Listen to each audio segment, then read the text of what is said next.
Chapter 5, Part 2 of Trixie's Getting Back at Her Hooves by Shao Raiko and Godzilla. This seems familiar, said Sweet Belle, looking around, ducking under a big creepy tree limb, looking like a claw. Yes, Gulu, I think we went the same way last time, said Apple Bloom, looking around at their surroundings. The deep, dark, foreboding forest stretched on in all directions with no end in sight. Yeah, but that's cause the path goes the same way, replied Skulu, leading the group confidently. Trust me, have they ever got us lost? Applebloom and Sweet Belle looked to each other nervously, then back to Skulu. Yes, sir, Rainbow Lady taught you this way? Skulu nodded swiftly. Yeah, she took me here one time. It was awesome, trust me. Alright, I'll guess if Rainbow Lady's taught you. So that's what she's doing, said Applebloom, a little reassured. But I still ain't sure we should be going the same way we did before, considering we ran into a cockatrice that time. Y'all remember what Fluttershy said when we tried being cutie mark Crusader Park Rangers? Don't make bear sounds to attract them? Asked Sweet Belle, rubbing her head with her hoof. No, before late. Besides, you didn't sound anything like a bear anyway. Well, on mine is how she told us animals have a territory they claim and don't wander from. What if this is the cockatrice's turf? Skulu scoffed. Yeah, but it's right daylight, probably asleep, she said, before suddenly stopping. The other two crouched to her flank before looking around, seeing a green, snake-like tail with red spikes laid out over the path, and its owner in a bush next to it. Uh-oh. The trio prepared for the owner of the tail to strike, but nothing happened. What's going on? Asked Applebloom, a little surprised. The trio waited a few moments, then heard a strange noise, like a snoring chicken. Skulu and the others peeked at the bush the tail led to, finding the chicken-headed, snake-bodied monster sound asleep inside. Skulu gave the other two a smirk, and then shushed them, the trio pulling out, tiptoeing a good distance ahead.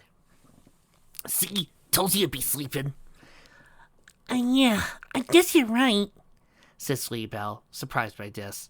Not that she was complaining. Come on, let's get going before it wakes up, said Applebloom, the other two nodding, continuing on their path. The cockatrice poked its head out with a yawn, looking at all directions and seeing nothing. Gave a growl of annoyance, but went back to sleep, leaving its tail outstretched across the same path. So, you had to taste them into the every forest once too, asked Trixie as the two followed the fillies' hoofprints into the dark forest. It honestly gave her the creeps. In all directions, nothing but deep, dark woods. The canopy was so thick, only a tiny bit of light made it through to light their path, giving it an even more surreal feeling. It was the kind of place you would expect a horror story to be written about. Trixie couldn't help feeling that something would jump out of nowhere to attack her. Fluttershy nodded, looking down at her host timidly. Yes, but please don't let anybody know. It's kind of between me, Twilight, and the girls.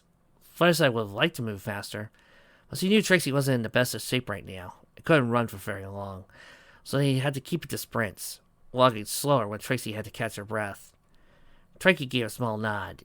You are keeping Trixie's secret, so she shall keep yours. Pinkie Pie swear? Trixie sighed. All right. Cross Trixie's heart, hope to fly, stick a cupcake in her. Trixie screamed out in pain as she accidentally jabbed her hoof into her eye. Twilight always does that too. Trixie gave a sigh, but relieved it wasn't just her. Anyway, what happened? They wandered off into the Everfree after Elizabeth, one of my chickens, and got attacked by a cockatrice, who turned Elizabeth into stone. I had to protect them, explained Fluttershy, remembering vividly. I ended up having to use the stair to scare it away. Ah, that was when you saved Twilight, correct? Asked Trixie, giving a small nod. She told Trixie that much, and that you saved Phillies from it, but didn't go into detail on the matter. Fluttershy nodded, but blessed to mention she saved her friend. It was honestly one of the scariest things that had ever happened to me, she continued, giving a shudder. Then she looked around the area. Come to think about it, it was actually right here. Trixie blinked and looked around a tad fearfully, and feeling like she was in a horror story reared its ugly head again. Really? Fluttershy nodded, looking at the ground. We should be very careful.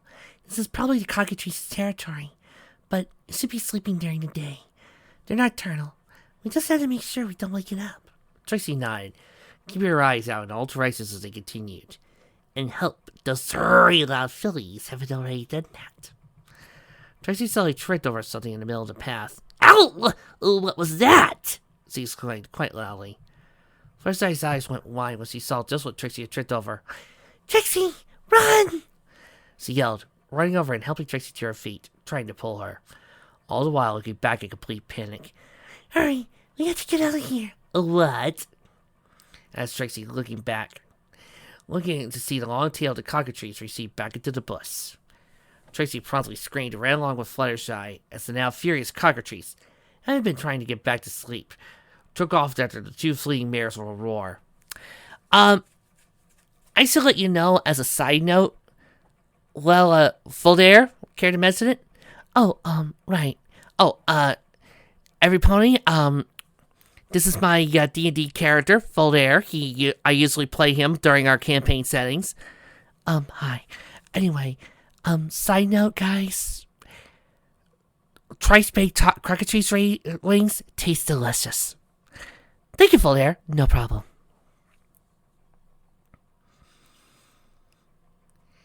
You already beat him once. Why are we running? Asked Trixie, panting as he did so. She knows she's so trusted that you're in a horror story feeling. I'm sorry, I can't, replied Fluttershy, fear-reduced tears streaming down her cheeks. I can't control when that happens.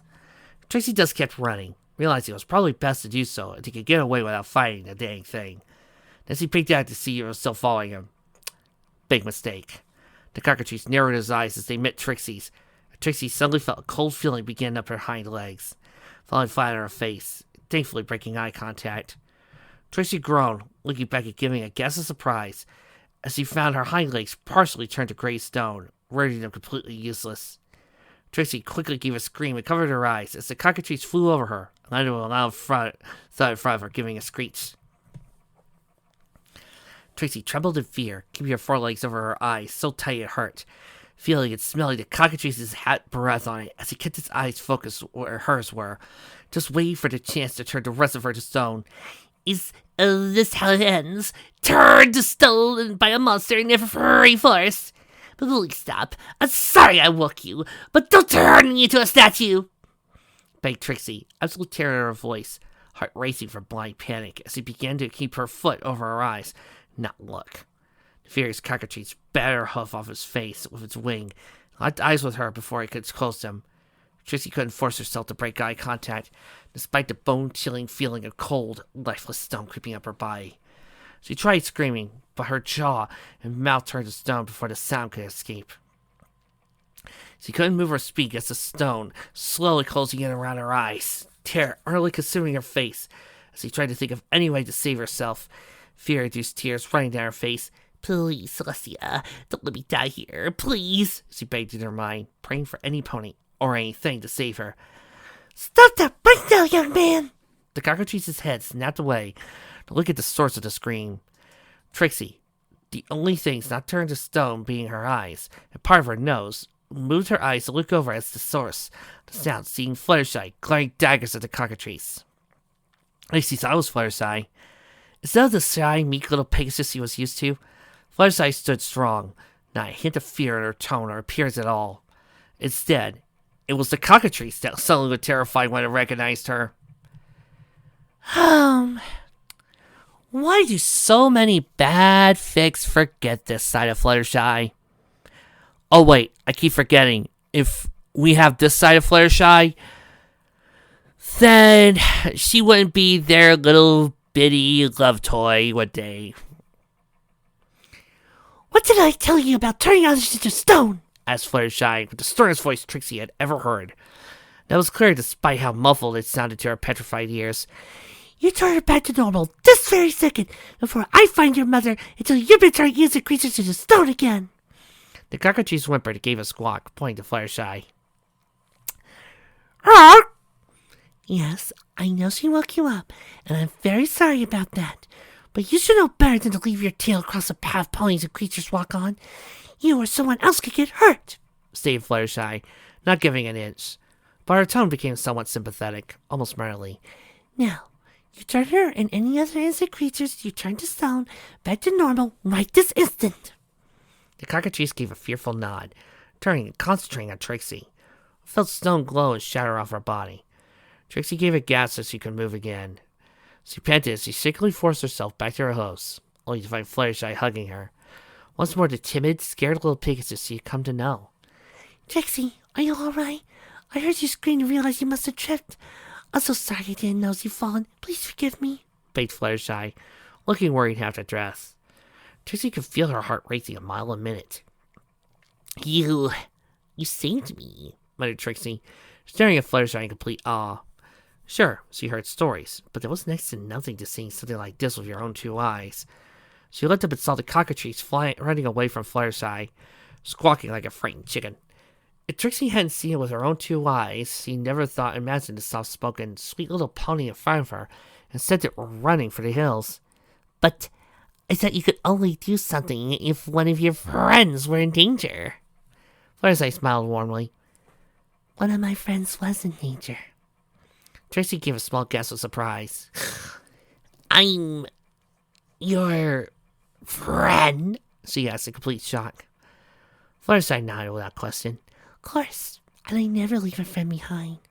Well, except for that one time when we accidentally got Rarity and Porcupine and Dodge Junction. But that was an accident, and we all felt really, really, really guilty about when they got back. Trixie didn't know what to say. All she could never think of was that little Pegasus just saved her life, because she actually cared about her. Trixie figured even the ones she previously thought cared about her before her return to Ponyville would have left her to the cockatrice and saved themselves. Trixie, real friends, they're the ones that still care about you when you're down in your luck. In fact, that's when they care the most. I don't know what to say except thank you for saving my life. It was nothing really. I was just doing the right thing is all. Can you walk? Asked Fluttershy, concern clear in her voice, as she looked over at the unicorn nervously. Trixie nodded slowly, wiping the fear-induced tears away. Yes, Trixie can. Lucy continued. Those fillies might be in danger, she said, walking on, side by side to timid Pegasus, trying to wrap her mind around what just happened. All right, we're almost there, said Scootaloo, leading away towards us on down the dirt path. Wait, called Sweetbelle, recognizing the path.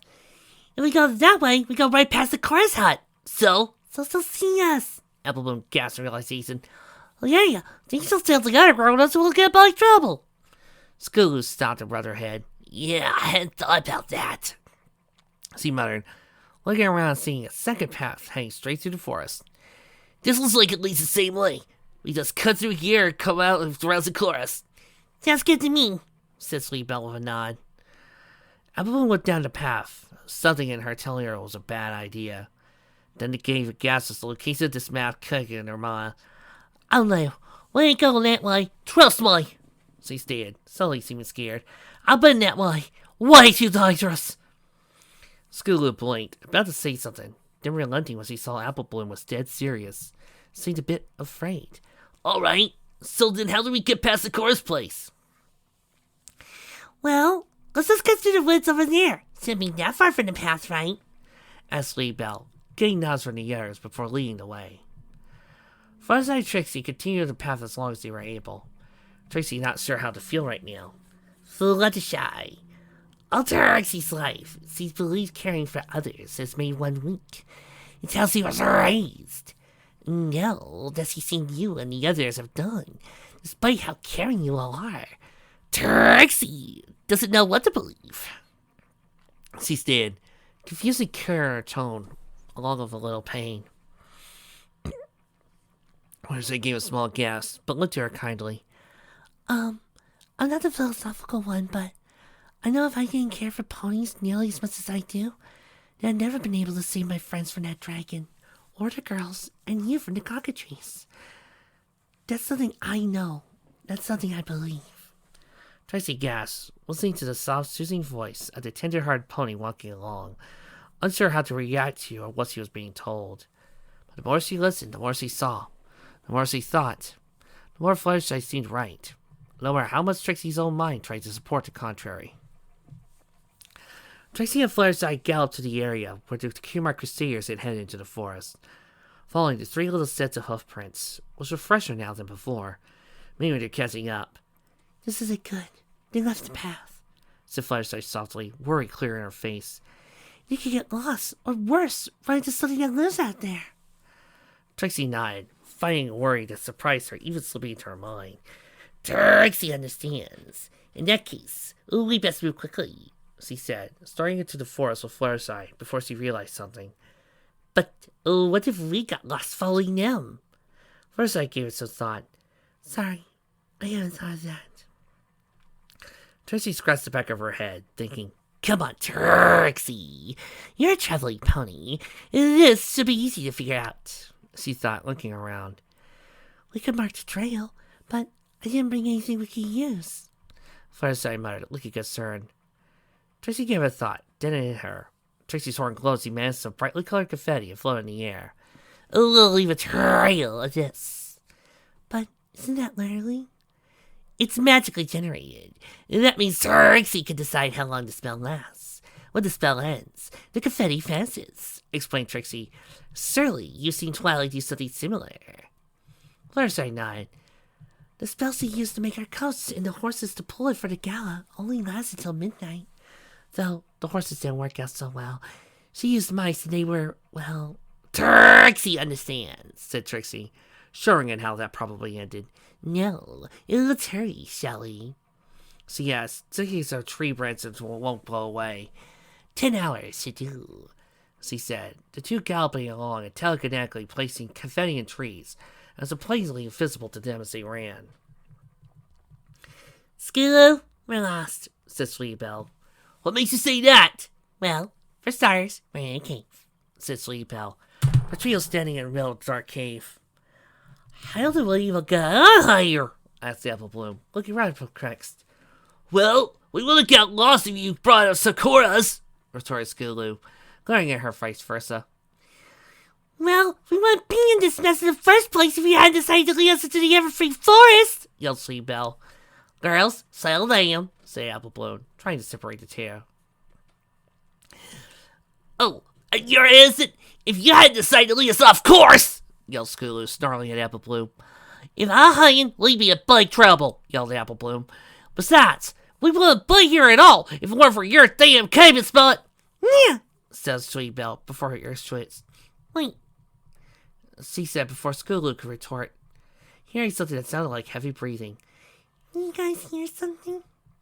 The other two stopped and looked around them, hearing as well. Well, it's kind of creepy, said Skulu, chill going down her spine. Apple Bloom nodded before looking around fearfully. It sounds like breathing, she said, getting frightened. Then felt something wet land in her head. Giles, I like something just landing on my head. The trio gulped, to looked up to the ceiling into the blank eyes of a large, bat-like creature, which lit up white as it spread its massive wings with a loud screech. Trixie galloped along Fluttershy, adrenaline pumping. Part of her was downright furious at those three for dragging her through all this. Not only were they in the heart of the forest of death, she nearly been turned to stone. It was just too much to put some pony thrown through. Hurry up! Somebody! Screamed the three young voices, screeches cutting through the air. Somehow, she forgot all of that, hearing them scream, so that it made her blood run cold. Without hesitation, she sped up. The girls ran out of the cave, the creature flying low after them. It was a massive vampire bat-like beast with pale gray fur, giving off a white light all around it. Its eyes were blank, gray, and had a mouth full of razor-sharp teeth. What's that? yelled Sweetie Belle, screaming as she jumped out of the way with a dive over the creature. I don't know, but let's just get away before the darling eats us, yelled Apple Bloom, ducking as the creature dove over her head, barely missing her with his talons as it flew back up with a fist of screech.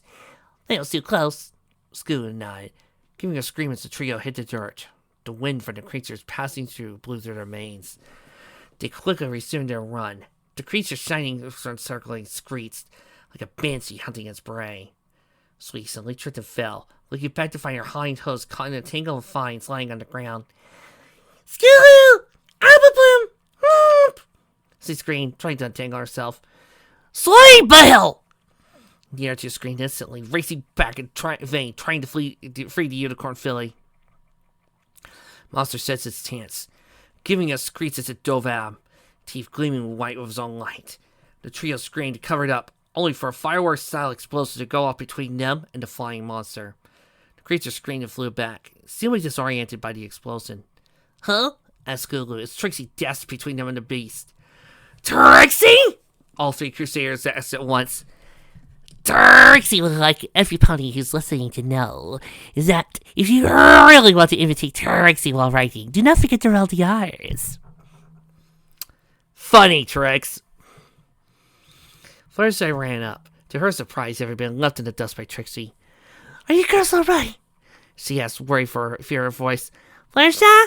Asked Apple Bloom. What are you doing here? Trixie came to make sure you were safe. She picked me up along the way. The Basics explained, trying to free Sweetie's hooves. Skula looked up at Trixie, who was standing between them and the monster, not taking her eyes off of it. She didn't look scared at all. You came to save us? Mainly Sweetie Belle, but yes! Said Trixie, horn lighting up. Wow.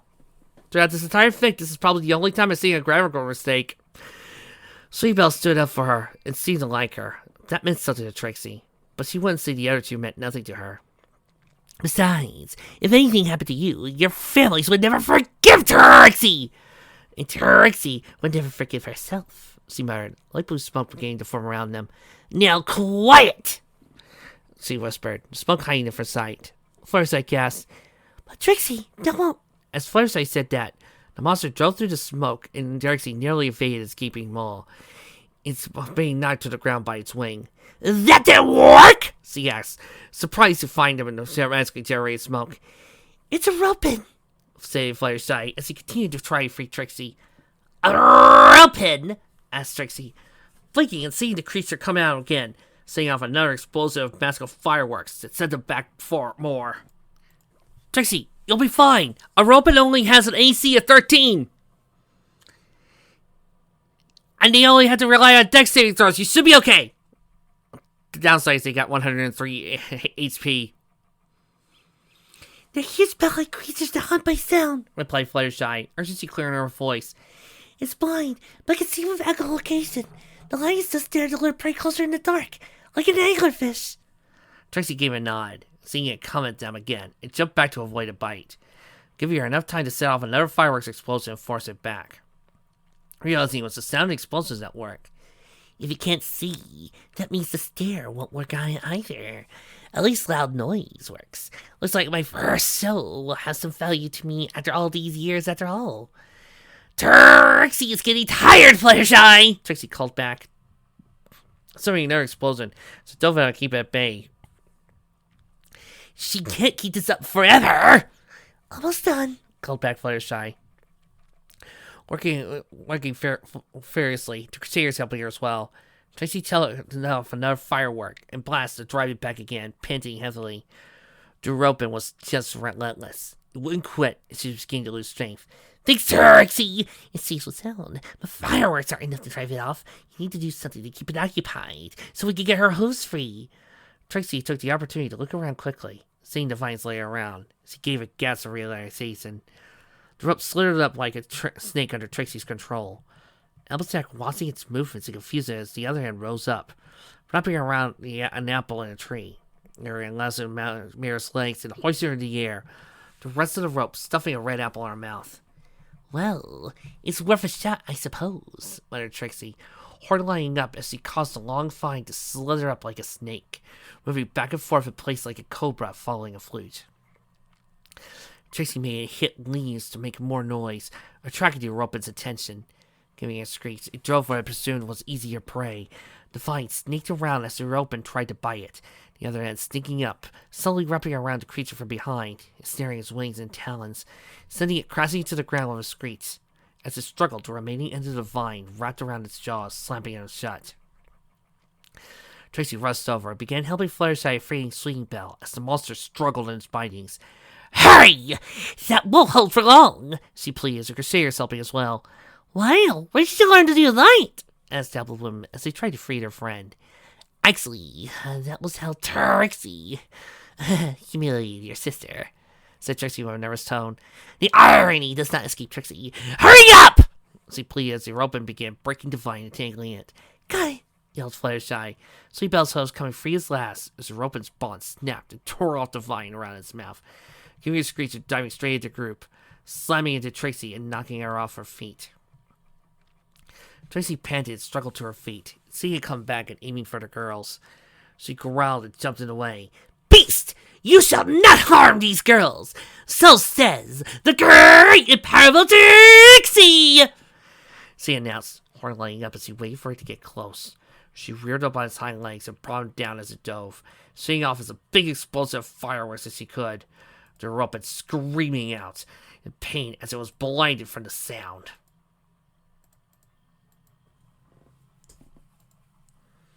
It flew through the smoke, the group having vanished. Still blinded, the creature's echolocation didn't return to normal until it was too late. It gave a screech and slammed full onto a tree. It gave a groan as it slid down the tree and fell unconscious to the ground with a thud. Trixie panted heavily. Her lungs felt like they were on fire. They practically ran top speed all the way back from the cave, following the trail of confetti, only stopping once they returned to the trail. Do you girls have any idea what you put Trixie through today? She asked rather sternly, sweating heavily, barely able to breathe. She couldn't remember being this tired before. Trixie's right. You see, I hadn't heard you saying where you were going. You could have been hurt, or worse, said a worried Fluttershy, somewhat stern as well. The three fillies nodded slightly, looking down. Apple Bloom and Scootaloo seeming more ashamed than Sweetie Belle. We're sorry, they all said, three at once. Trixie sighed, finding herself unable to stay mad at the fillies. Well, at least you're all right. Trixie supposes that's what's important. Apple Bloom looked up at her, feeling just plain rotten. And I'll reckon we owe you an apology for treating you like dirt before, she said. Then heard Sweetie Belle clear her throat. Well, most of us, she said, Scootaloo nodding slowly. Trixie gave a small smile, looking gratefully at all of them, but especially Sweetie Belle. It's all right. Trixie forgives you. Trixie would not have learned a valuable lesson today if you hadn't. Trixie's just glad you're safe. Scootaloo nodded. Then the filly's excitability kicked in. But you were awesome back there with all the explosions and fights. You get that thing's tail. Yeah, you're so cool, said Sweetie Belle, looking at Trixie with a big smile. And that bug explosive at the end glass scale away. You're like a ninja or something, continued Apple Bloom, sharing her friend's excitement. You're a great musician. Like you can take that stuff like that? Scootaloo nodded rapidly. Yeah, we could earn a magic cutie mark. Trixie found herself blushing slightly at the genuine praise. Well, only one of you is a unicorn, but Trixie does know some strange tricks that any pony can do. She stayed before her adrenaline rush finally ended, and her words caught up with her, as well as fatigue. She gasped in surprise. I saved them from dropping, she said, realizing what she had just done. I just went into a forest to death, nearly got turned to stone by cockatrice, fought and defeated a robot to save all three fillies I only met today. She stayed eyes wide as it hit her, especially the fact that she hadn't felt afraid of the robot at all while fighting to protect them. Yeah, and it was awesome! Exclaimed the King Marcus together. Trixie! You need to lie down now. Plop! Said Trixie as her eyes rolled back and she fainted in an overly dramatic fashion. She thinks just like me! Announced Sweetie Belle very cheerfully as they all gathered around the mare to help her recover. I can't tell you, Rarity, I ain't got no accent! Yelled Applejack as the two walked back towards Rarity's boutique. Rarity sighed. Applejack, every pony has an accent, even me. I'm just saying we might want to make you sound a tad more refined to fit in a fair zone. I'm not insulting you. I'm just saying it help you make you look more professional. Yeah, everybody's got an accent, even me. I mean, I'm from the South and I've got one heck of an accent. Look, guys. I have a northern mother who's part French-Canadian and I've studied years of French. I'm surprised I have any identifying accent anymore. Applejack sighed. Fine, but I don't need no lessons. she said, thinking hard, trying to remember her time in Manhattan. I'll pick this up in my hand. Is this good enough for the fire? She asked a near-perfect Manhattan accent. Rarity's jaw dropped. You can talk like that. As he asked, dumbfounded look in her face. Yes. When I was staying with my aunt and Uncle Owens in Manhattan as a filly, they arranged for me to learn how to speak like a proper Manhattan pony. At least, as far as they saw it, continued Applejack, still keeping up the Manhattan accent. She shook her head. But dang, I don't like doing it. It don't even sound a thing like mine. Rarity smiled, still clearly taken by it. I agree, Applejack, but it'll probably help at the fair, she said, then blinked, hearing the sound of three chilly fillies' voices. That's very good, girls. Trixie approves, said Trixie's voice. What's going on? Asked Rarity, leading the way over to where Trixie and Fluttershy watched the Q Marker Sayers, each standing by a top hat, dressed like magicians. Ladies and gentlemen, this sounds utterly adorable. Thank you. Rarity looked at Trixie. Oh, Rarity, Applejack. Trixie's just teaching the girls a little stage magic. We spent some time together today, and they decided they wanted to be Cutie Markers Sayer magicians, replied Trixie, keeping her mouth shut about the rope and never free. Not only did she not want her new fans to get in trouble, but she figured there's no way Rarity and Applejack would believe her. She hardly believed her. I believe you, Trix. Of course you do. Trixie's your boss! Oh yeah, that's right. Trixie looked back to the girls. Alright, girls. Show them what Trixie taught you. Alright, here we go. What's this, Slice? Said Apple Blue, raising her top hat and pulling out an apple in her mouth. Applejack smiled and applauded her baby sister. Onyx, yelled Sweetie Belle, reaching to hers and pulling out a rabbit. Angel, to be exact. The bunny gave Fluttershy a rather annoyed look with his front legs crossed as Rarity clapped. Sorry, Angel, said Fluttershy in a sheepish tone, but it makes the girls happy. Angel sighed and looked at Sweetie Belle's smiling face. He sighed and gave a small smile. Alright, my turn. I wish that anybody else could see this, called Skulu, raising her hat and pulling. She had trouble. Whatever it was wouldn't budge. Oh, come on! Trixie felt that since she ruined their camping trip, she would do something to make up for it, said Trixie, giving Rarity and Applejack a small smile. Well, at least if I go on the road when I get back on my hooves, I'll have a real story to tell. Strange. All it took to be the hero I've lied about being is to have something I care about enough to protect. Well, that was right nice of you, Trixie, said Applejack, looking up as the other two Crusaders helped Skulu pull. Wonder what's in that hat.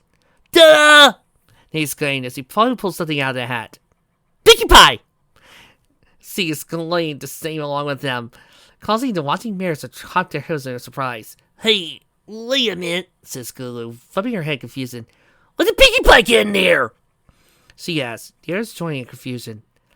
Trixie blinked as the fact here. That's a good question.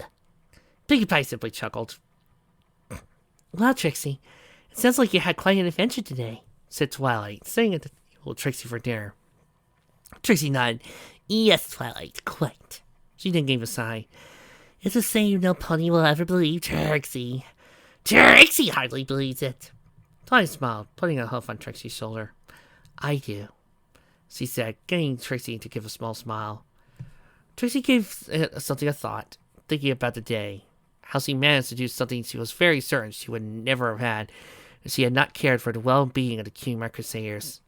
How strong that made her, how brave it made her, and the fact that doing it made her feel truly happy for the first time in months.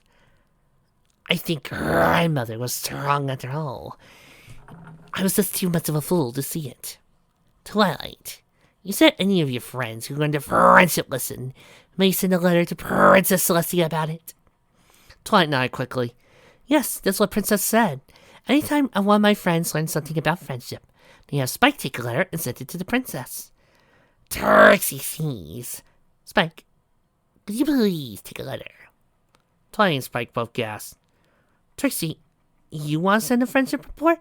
Asked Twilight, startled. Not a pleasant startle, mind you, but startled nonetheless. Yes, Trixie believes she's learned one, replied Trixie with a serious tone. So, can she? Twilight gave a small smile. Of course, Trixie. All right, Spike, will you take the letter? Spike pulled out the coral quill. Ready? Trixie cleared her throat, giving it a serious thought about what to say. After all, she was sending us a letter to the Princess Celestia. Even if it was based on friendship, she wouldn't be sloppy about it. Dear Princess Celestia, I am a new friend of your student, Twilight Sparkle, so please excuse me if I do this incorrectly. I am not used to this sort of thing. Today, I learned an important lesson about friendship. Trix? Yes? Do I have to write multiple R's in these sentences? No, you don't. Okay, just wanted to make sure. All my life, I believe that showing kindness and caring for others made you weak. That nice ponies finished last. But thanks to your student and her friends, I now know the opposite is true. Not only can a kind-hearted pony be strong and successful, caring for others can actually make a pony stronger, not weaker. I used to tell lies to try and make myself seem better than I really was. But because I cared for the well-being of 3 of your youngest subjects, I was able to be the heroine I pretended to be. I didn't have to tell a single lie to be her. Trixie She started, then stopped when she got to her last name. What was that? Asked Spike, blinking as he looked up at the mirror. Trixie Midsummer. Trixie finished quickly. How was that, Twilight? Twilight smiled. Wonderful, Trixie. Good job. She said, happy to hear Trixie learned such a valuable lesson. Spike nodded. Yeah, and you got a really cool last name. Now let's us ascend it, he said, walking over to the window, breathing fire in the air, sending it on his way. Twilight looked back to Trixie. Well, it seems like you had a good day. Trixie nodded with a smile. Yes, not only did Trixie realize that something valuable, she found this lovely blue flower in the woods on the way back, she said, pulling out a multi-petaled blue flower. The nose both her friends suddenly recoiled. What?